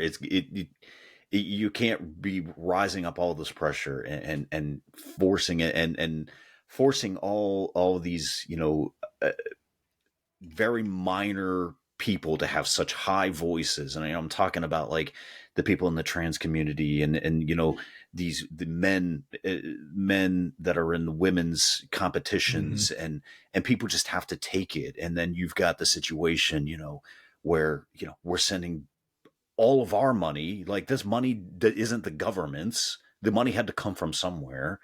We're giving it away to other places, and we're offering $700 to people, our own people. And like, then you got, all this stuff going on in San Francisco. You've got all this stuff going on in Philadelphia. Like, when are like common sense people going to step up and say, this is ridiculous? Because I know we've talked about it. There has to be more us out there than the people that float on these right and left sides. You've got like the Trump people coming out now bashing, Ron DeSantis and DeSantis's people. And, and we're all sitting here in the middle, like, what is happening? When have we lost our ever loving mind? When is this ever an acceptable situation, an acceptable thing to have happen? Hawaii people just really wanted to be left alone, right? I mean, they really don't appreciate us being there a lot. Now, they understand it, I think. They understand how much, consumerism there is and how much, the vacation money and, all that stuff. I think they get it, but I guarantee they don't like it. They just want to be left alone. And, you got all these people coming in there. Oprah owns all this money, all this land there. And, you just got all these famous people that just Oprah, it's Jeff Bezos. It's, everyone. Everyone, Zuckerberg, everybody. Yeah. And they all just want to be left alone. Like, we don't want this. Like, we never asked for this stuff. And I don't know, man. Like, we're just, I know we got completely off topic, which again is, we talked about at the beginning of the show. There's not a right format for the show for tonight. And this is kind of how we rock and, when we're just having our regular conversations. But, that brings up the viral sensation, Mr. Oliver Anthony, Richmond, north of Richmond. Yes. And just how much this one guy from Farmville, Virginia, not too terribly far away from where we've been known to frequent, that's right, has become just an overnight because people have grasped onto the song. Now, of course, you've got these left-wing magazines and stuff like Variety now is talking about Oliver Anthony's Richmond of North Richmond is an instant smash among conservatives. Come on, man. It's more than just conservative. I've seen plenty of videos of non-conservatives listening to this song and saying, wow. And progressives all of a sudden are wondering if he's a plant. and like, this is how it is, man. Is that what it is? I've heard this guy talk. If he's a plant, boy, he is very, very good at what he does. Yeah. Because, it's just, but it's just it's just the lyrics to his song and just how they've resonated with everybody. And they listen to it like, man, I'm working all these hours and, for BS pay. And you're taxing me and you're doing this, and it's people taking advantage of the government and of government programs and welfare and all these things. That's exactly it, man. Like it's just the timing of this song and everything that's going on. And I guess maybe I can understand why maybe people think like, hey, this might be a plant, right? But this is what people are looking for. This is like and he calls himself a down the middle guy. Like he considers himself a conservative. Like he's not one way or the other. No. He's a moderate for sure. He says he's dead down the middle. I mean, who knows what all of his views are, but in general, he says he's dead down the middle. He hasn't been supportive of conservatives wanting to go to war and all these types of things. He hasn't been supportive of liberal, policies financially and different things. I mean, like that's the thing. There is room for nuance. We talk about it on the show all the time. Like why, like right away, you have a guy like that, right? And so it's so funny that you bring this up, right? So this Oliver Anthony thing, I did not know who Oliver Anthony was. I saw Oliver Anthony. I found it. I sent it out to, on our group chat because I just thought the song was interesting. I'd never heard of the guy before. Didn't know anything about him. And then, it's just like you start seeing more and more and more and more stuff. And so it went from I've, found some video that like no one had seen, no one heard of the guy. Next thing you know, dude's got the #1 song on iTunes. And I think he had 3 of the top 10 songs on iTunes. Yep. And it just absolutely exploded. Now, okay. Why would that be? It's because no matter what, it's about authenticity. There you go. And when you see someone, you hear someone, you recognize that someone is authentic, you gravitate to it. Then the next thing that happens is people then have to label it. 100%. People have to figure out, well, what does he fit into? What box do we put him in? Oh, well, he's got a beard. He's in Virginia. There are trees in the background of his of the thing that he shot of him singing. Yeah.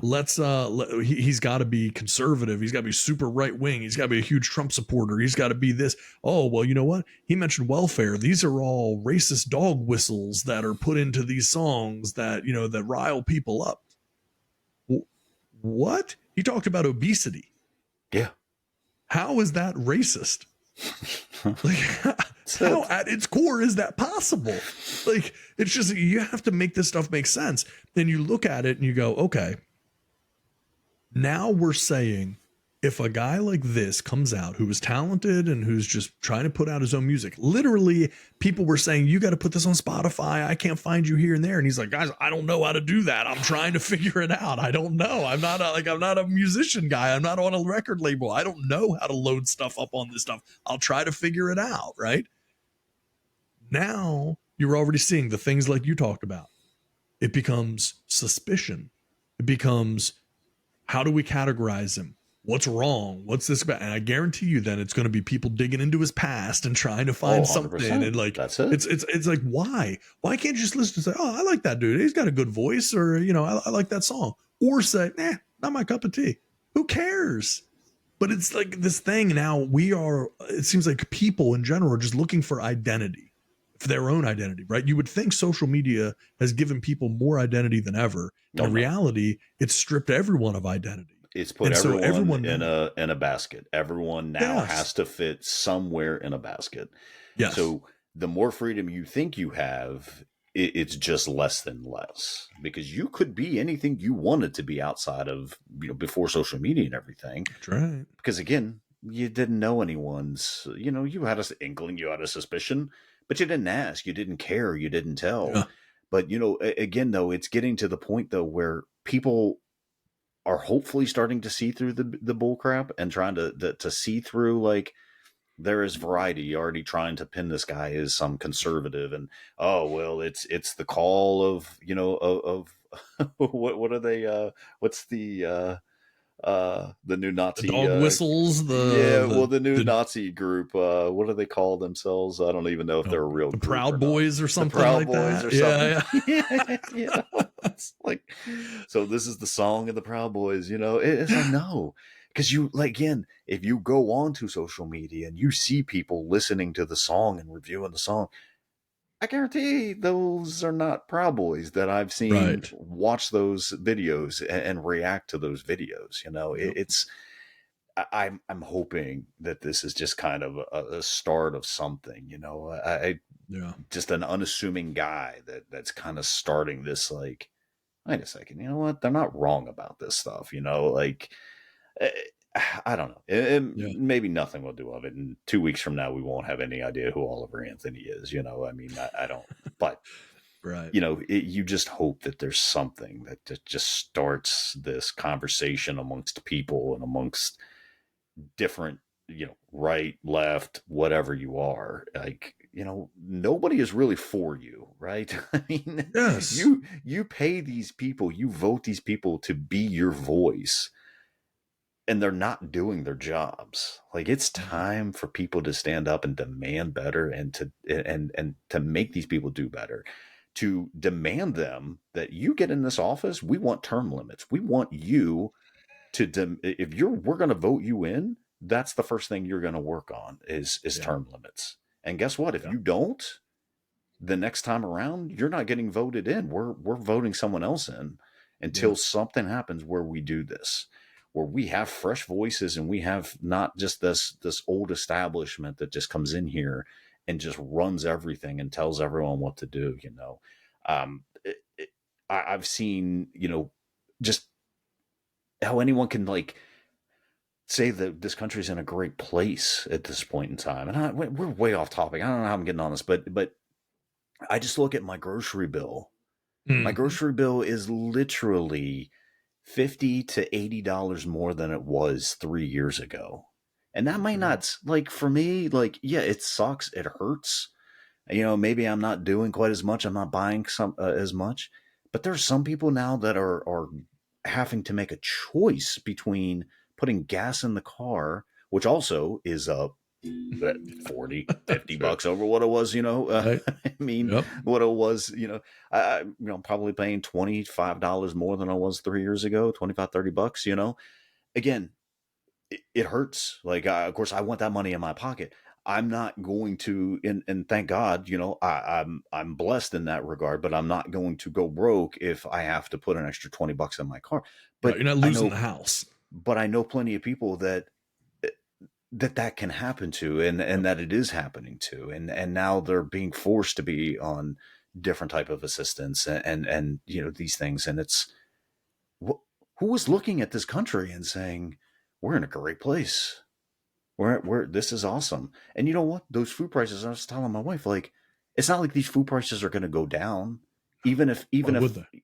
even if Trump takes over. What do we think is going to happen? Food prices are now, like, going to go down? No, this is what you do. You get them to a certain point, and then you just level them off, and people figure, you know, that people now have to adapt and everything else, you know. And they're telling you not to eat meat, and you're telling you, and I believe that that's a thing, because if you look at the prices of, like, steaks and beefs and things like that, yeah, like, sometimes I pass on that because I'm like, good Lord, man, like, Yeah. I'm just not Crazy. spending this kind of money on this stuff.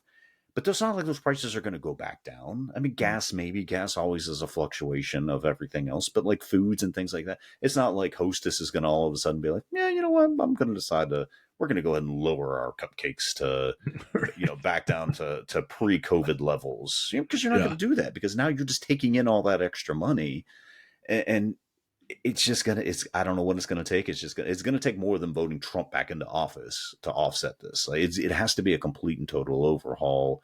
It has to be people standing up, demanding that their vote actually count for something, and that people actually do what they got to do. maybe it's people like Oliver Anthony who comes out with these songs and gets people talking and gets people motivated to do more. I don't know what it is, but we went way off topic with that, and my apologies. No, man. You're making great points. And I'll tell you this, we mentioned Oliver Anthony. So Oliver Anthony had a quick little show he cobbled together this past Sunday in North Carolina. He had put out a message about it. It's a farmer's market, if I'm not mistaken. Yeah, and he was playing for like an hour. And over 5,000 people showed up to that. He said he had played the same place in June for 20 people. So you tell me, we're in mid-August right now. In mid-June, that dude was playing for 20 people. And in mid-August, he's playing for over 5,000 people. And that show was announced on like 48 hours notice or something like that. Like he it wasn't set up ahead of time. It wasn't a big thing. He threw a video out on social media and just said, "Hey, I'm going to be here if you get a chance. Be awesome. Stop by, whatever." And over 5,000 people. And then country singer Jamie Johnson showed up at that show and got on stage and sang a song with them as well. Right. So it's just like good things can happen when people see authentic behavior, and you don't have to agree with everything that he feels or that he says. I think that's an amazing you can point. tell Authentic behavior, because this is exactly what you see. And again, we could be proven 100% completely wrong on that, right? It could turn out that this dude, used to be a singer in some other band, and he really is a plant. I don't believe it. Like I said, I've seen plenty of his stuff and plenty of his videos to tell like this guy's in pure shock of what's happening. Yes. But I've been fooled before. I'm not saying I'm unfoolable. I'm pretty sure that's a word. But I think that's exactly 100% it. It's the authenticity that people see, and that's people seeing that from every sect of, from poor to middle class, black, white, Asian. I know plenty of people who have learned this song, and they're not all just, right-wing Trump supporters. I promise you that. That they're not. Yeah. And it is just the authenticity of it that people are so attracted to, I think. And just him and his, his guitar up there. He's got his dog laying in the background. It's just so unassuming. Yeah. Very good point. Well, I'll tell you too. The thing you were talking about, like, where the country is and having honest conversations about stuff. And I'll tell you two people that I've been, kind of listening to talk and liking more and more, being more and more interested in. I'm talking about presidential candidates here. And again, not saying that they're perfect, not saying that I necessarily agree with everything that they say, but that they're making very interesting points and have very interesting perspective. One is Robert Kennedy Jr. And the other is this guy, Vivek Ramaswamy. And both of these guys handle these topics incredibly well. Very nuanced take, are very reasonable guys to listen to talk, but do seem to be shedding some light, shining some light in some areas that really have been in darkness for quite a while. Yeah, and saying things that could be controversial, but they would only be controversial because no one else is saying them, not because they shouldn't be said. Right. And I've enjoyed both of those guys. I feel like have made some very interesting points and have been fascinating to listen to on a bunch of different topics. So yeah, I would highly recommend anyone out there. You can find many videos. These guys are out there. They're running for president. They're doing a lot of work on social media. They've done interviews. You can find them. It's easy to look stuff up. Robert Kennedy Jr. and Vivek Ramaswamy, I think, could be very interesting candidates. And, again, do they end up being president? Maybe not. Do they end up vice president? Maybe. Do they end up in some other position of power? Who's to say?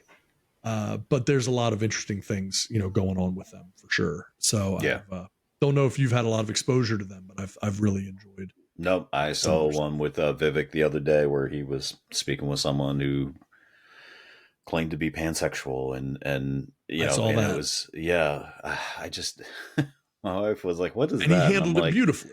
He handled it just absolutely beautiful. You know, it just, it's weird, man, to see like guys like Wayne Brady come out and be like, I'm pansexual. I'm like, who cares? Like, why? Why is that something we need to know? Yeah. And the only reason they need to know is because now he needs to be in, you know, now he's exempt from criticism, and he's exempt from all this stuff because now he's a part of this minority group of like very, very small minorities of people. Like, you just say like, oh, I'm pansexual, and then just date a woman, and you're like, well, okay, well, doesn't matter. You know, it's just the weirdest thing. But Vivek handled it very well. Like he to the point where the girl, like, what are you gonna say when someone comes to you like that? And the way he handled it, what can you say? You want to yell and scream, and you could tell like she wanted to get, and then she's just like, that's right. She's ready to be riled up. Yeah, and he backed her down so easily to where it's just like, well, okay, shakes his hand and walks off. Yeah, literally shook his hand. Thank you for talking about this, and then left. Like, oh, that didn't go the way I thought it was going to go. Yeah, and then he's exactly like, hey, thank you for being, cordial with me and having the conversation with me. And really, she didn't have a conversation with him. He just did all the talking. Right. She asked the question, and he answered it, knowing full well that she would want to fight with him or battle with him on this topic, knowing it's controversial. And he was like, no, I'll tell you exactly where I stand, and we might not agree, and I'm okay with that, and you have to be okay with it. Like, that's the deal. Like, that's okay. We don't have to agree, but I'm going to tell you how I feel. Again, there it is. There's that middle ground, middle thing. And I just, man, I need more people to be a part of this. You know, the more we get into this, like 2024 is going to be a big year. It could very well shape what happens from here on out. I mean, it is going to shape what happens from here on out. It's just, you know, it just be careful how you vote. I mean, and I mean that from both sides. Be careful how you vote. I mean, yeah. I don't know if there's a right answer. I don't. But some are more wrong than others. I mean, if I had my way, neither Biden nor Trump would run again.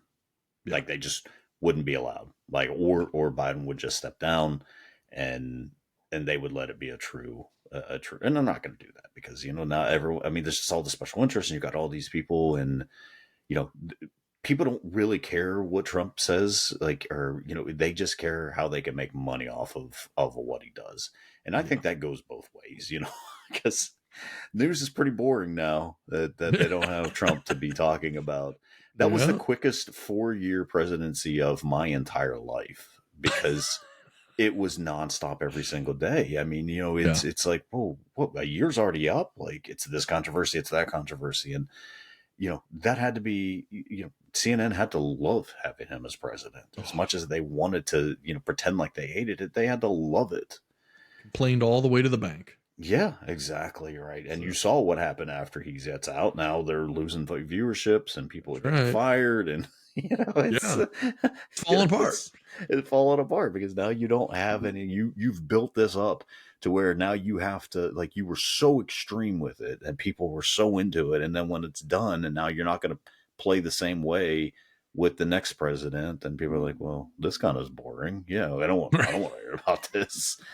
So, I mean, if I had my way, they both would step aside and they both would, you know, just, yeah.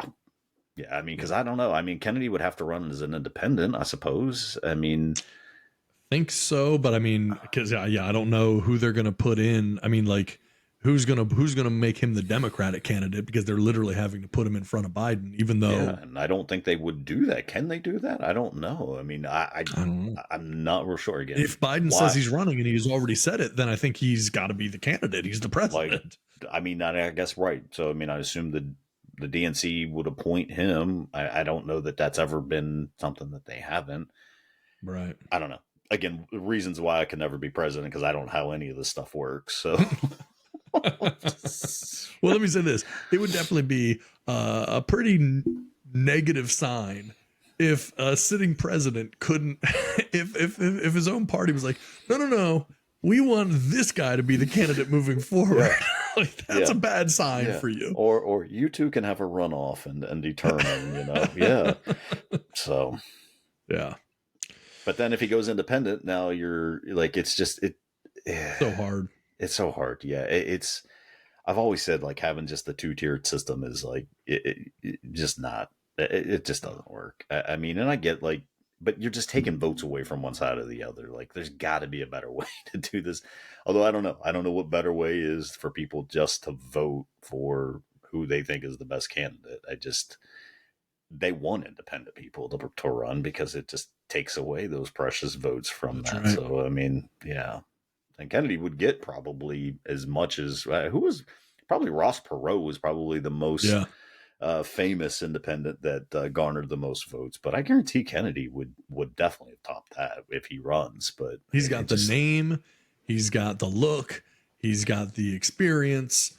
He presents himself the right way. I mean, I think if he could actually get out there, he could make some noise for sure. Make some noise, yeah.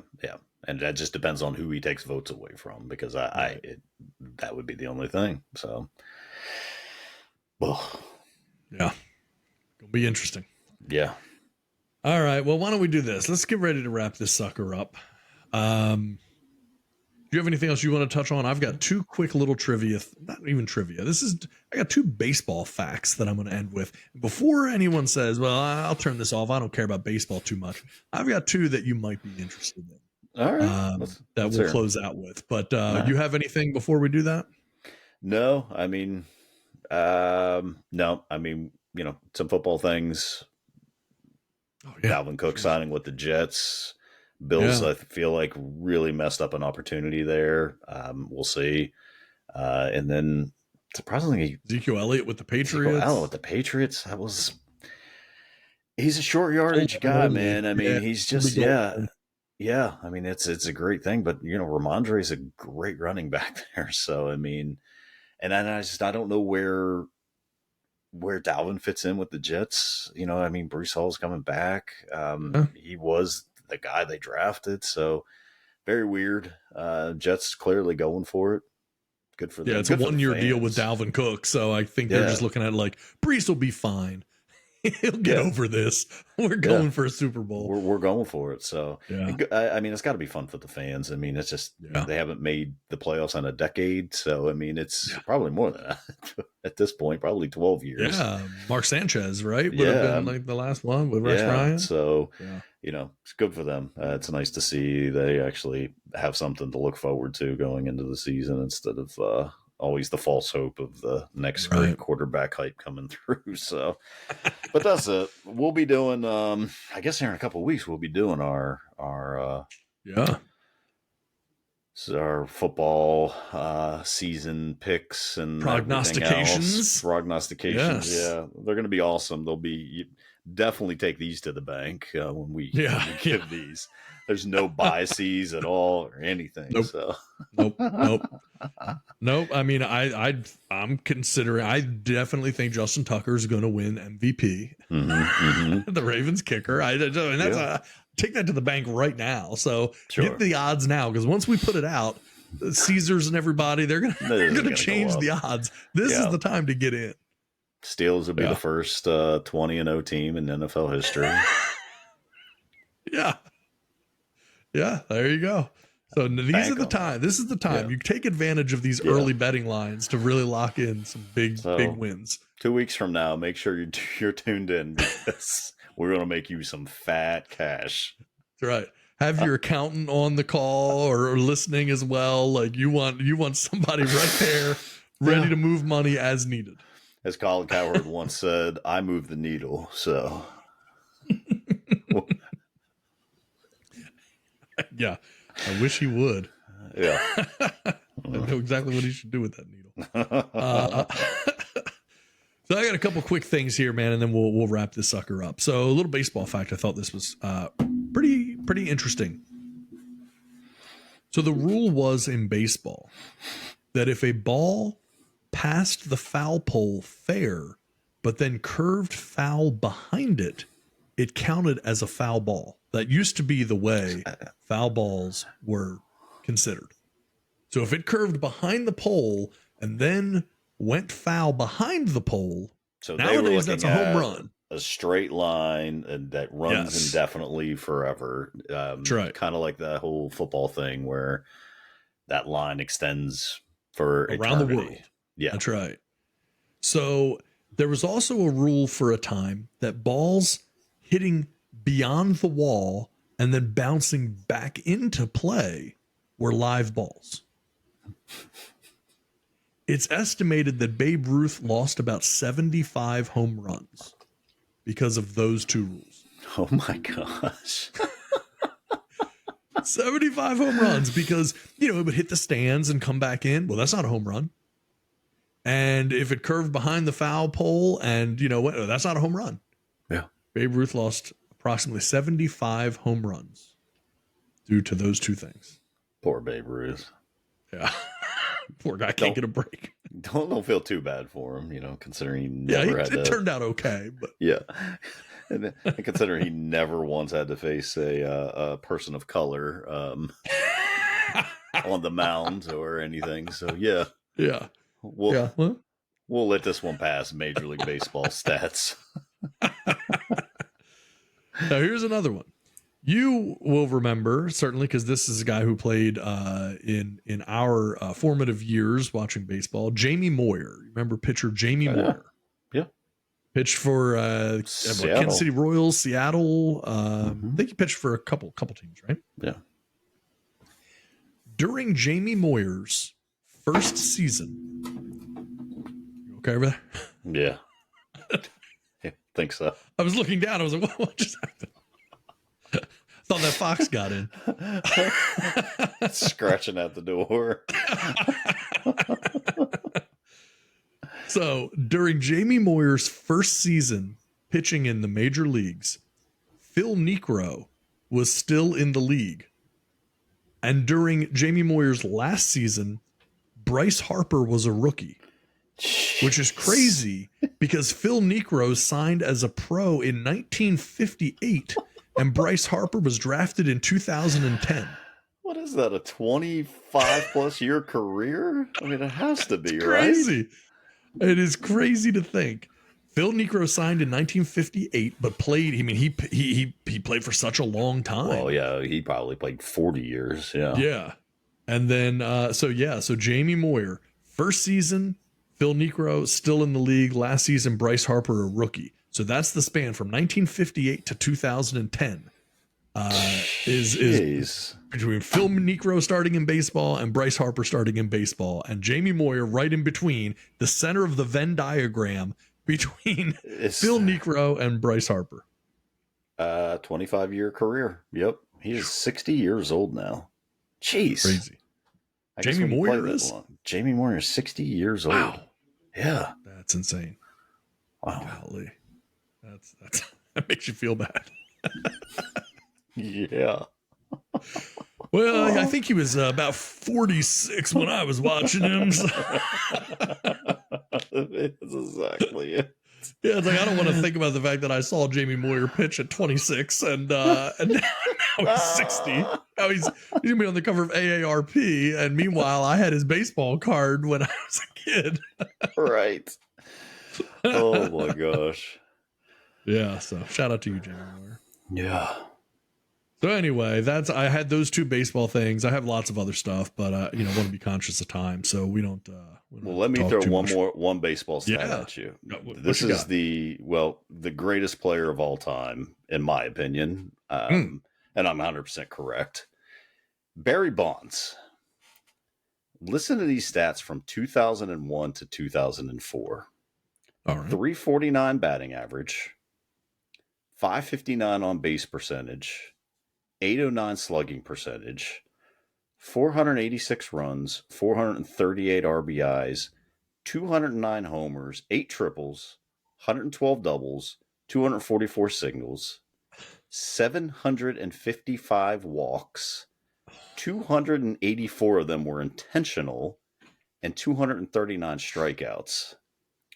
4 straight MVPs. Get this man in the Hall of Fame. I do not care what he did. I don't care if he did drugs or steroids. in the batter's box warming up. Get this man in the Hall of Fame now. It is a crying shame. It is just a straight up. I don't even know what I don't want to call it. Travesty. What I want to call it. It's a travesty. It's a travesty.